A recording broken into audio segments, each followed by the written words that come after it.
group that assigned to present the proverbs of the 6th region in Mindanao: Zamboanga Peninsula, Northern Mindanao, Caraga Region, Davao Region, Saxogen, and the Autonomous Region in Muslim Mindanao, also known as ARMM.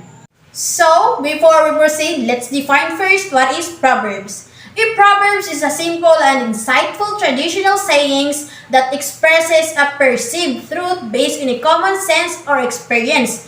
Proverbs are often metaphorical and used a formalic language. Collectively, they form a genre of folklore.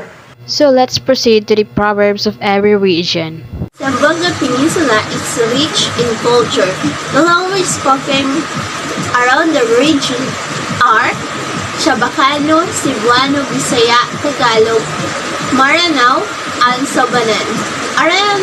Among the famous proverbs in the region is ang batang magalang ay karangalan na magulang.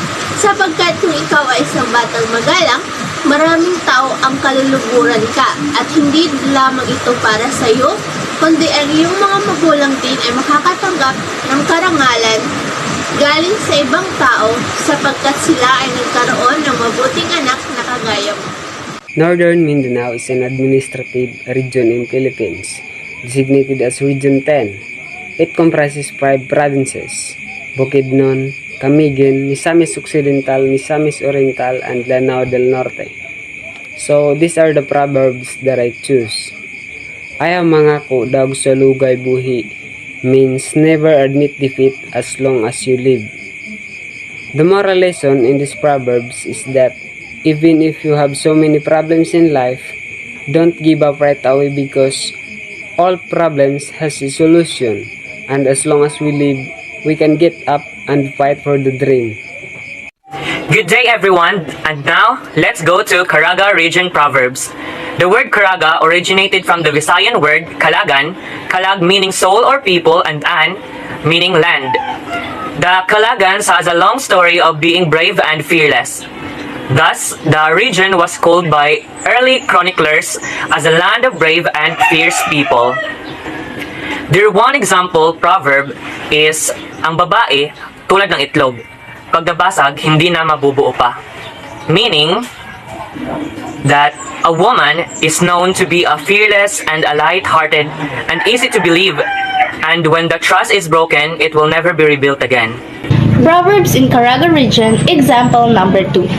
Kung ang kalabaw ay may 4 na paa ay nagkakamali pa, paano pa ang tao? I believe that this Proverbs tells us that no matter who you are, I am positively sure that you have made some kind of mistake in your lifetime. Even the most famous and important people have messed up a few times to many. Making mistake is part of your life, and you can never get hard on yourself just because you might have messed up a little bit.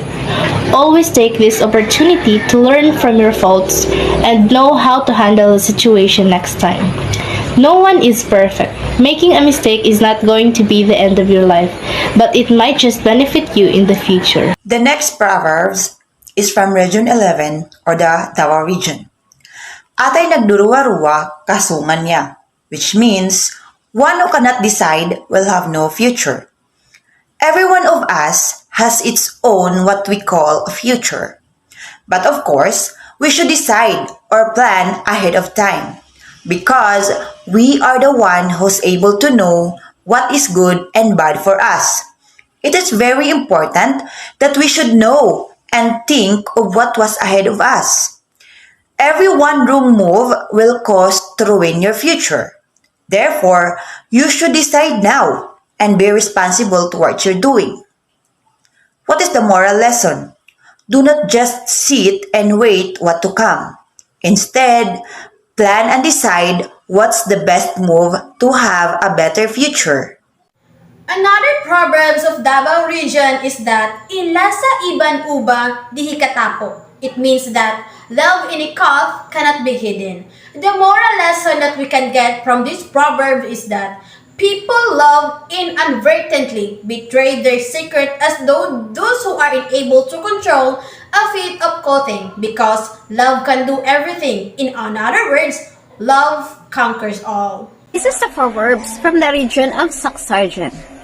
It says, Mekal keslong, imo mo domon, dingdom sukulon, which means, don't put off until tomorrow what you can do today.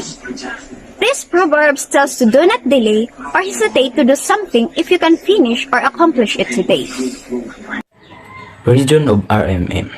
This is the example of proverbs in RMM. Ayaw mangako daog sa lugay buhi. Means, one who cannot decide will have no future. My example in these proverbs that I choose is, it implies that a person who unwilling to take a stand on his decision or who is unconcerned about their life's journey has no future and their path of poesy. The proverbs that we discuss is on how Filipino view life. Although it is rooted in our ancestors, it remains a reflection of our culture and beliefs of the Filipino, and continues to be valued in the present time because of the wisdom we enjoy here that serve as a guide for what we will use in our daily lives. When it is used in our daily life, we can keep it not only in our minds, but also in our actions. When we practice it, it will remain the habit, nurture, and become the practice of our future generations.